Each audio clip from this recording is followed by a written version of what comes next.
Amahoro y'Imana akomeze kubana namwe mwebwe mwese mwakoze subscribe ku Kibabi TV. Mwumvise ibiganiro byinshi bivuga kuri Illuminati. Bundi uzaho Illuminati yavuye kuko ihe imbaraga bayibamo.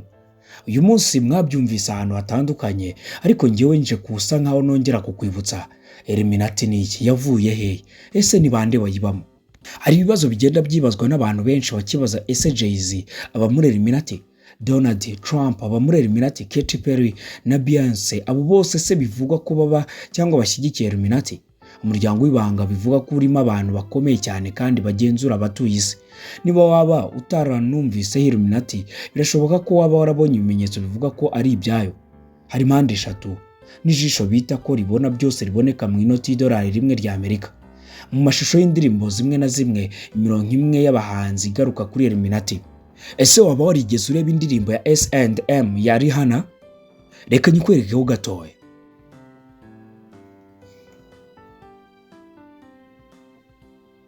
Benshi mu barebye iyi ndirimbo bagaragaza ko aho yerekana ko ari umuntu ukomeye muri uwo muryango, anagaragaza icyo akomeyemo. Ese ubundi Illuminati yaba yaramufashije iki? Iyi ndirimbo irabigaragaza neza.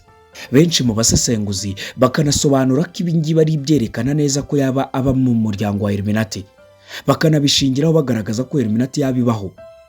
Abandi bakomeje kwibaza ese kuki abahanzi bakunda gusetsa bavuga Illuminati. Umunyamakuru akaba n'umwanditsi w'ibitabo David Bramwell avuga ko muri make ari ugusetsa. Hari benshi ariko batwarwa kandi bakemera izi nkuru. David yaragize ati yibuka rimwe mu 1966 ko Paul McCartney wo mu itsinda rya Beatles ryari rigezweho cyane icyo gihe yapfuye mu mpanuka y'imodoka atashye, bakabyitirira Illuminati. Kandi icyo gihe yahise asimburwa n'umu DJ wo muri Canada basa neza wahise yiga vuba kuririmba no gucuranga gitari nka Paul. David anavuga ko Paul McCartney ubwo atigeze ahakana icyo gitekerezo, kimwe na McCartney, Jay-Z, Beyonce cyangwa Rihanna n'abandi nabo ngo ntibajya bahakana ibyo bivugwa. Illuminati ni umuryango ugenzura isi mu ibanga koko. Illuminati ubundi wari umuryango w'ibanga koko wo muri leta ya Bavaria mu Budage mu kinyejana cya 18. Abawugize barwanyaga imigenzo yose, amategeko y'amadini ndetse n'ubutegetsi bw'igihugu. Banditse igitabo cy'itegeko ryabo ko intego yabo ari uguhagarika ibikorwa byose bibangamiye abantu, bakabaho nta kibagenga cyangwa kibagenzura. Ntabwo babigezeho, kandi uwo muryango wabo ntaho uhuriye na Illuminati ivuga uyu munsi nk'uko David Bramwell abivuga. Igitekerezo cyayo kiriho ubu nuko hari abemeza ko urugomo, violence n'ituze byose ari bimwe. Bamwe mu babyemeraga batyo n'abitwa Discordian Movement bashinzwe mu 1965 mu biro by'ubutegetsi muri leta ya Texas muri Amerika. Greg Hill na Kerry Thornley, abahungu babiri bigaga kaminuza, bakoze inyandiko zo gushinga uwo muryango wabo mu buryo bwemewe. Iyo nyandiko ishimangira ingingo ko urugomo narwo ari ingenzi kimwe n'ituze. Mu myaka y'1960 ndetse na 70, iyo myumvire yarakwirakwiriye mu banyeshuri kuko ukwiza ibihuha n'amakuru atariyo byihutaga iyo ntego, ariko bariya abahungu bombi baje kuyihakana. David avuga ko abahungu bombi biyemeje kwandika igitabo kirimo ibyo bitekerezo byose, babyita igitabo cy'aba Illuminati. Bo batekerezaga ko byaba ari ibintu bishimishije gukwirakwiza urugomo n'amakuru y'ibinyoma ku bushake ku cyitwa Illuminati, kandi babigezeho bandika inkuru zinyuranye, bagaha ibinyamakuru. Bandikaga inyandiko nyinshi bitiriye abantu batabaho, bavuga ko Illuminati atari ukuri cyangwa ari ukuri cyangwa hari abayishidikanyaho.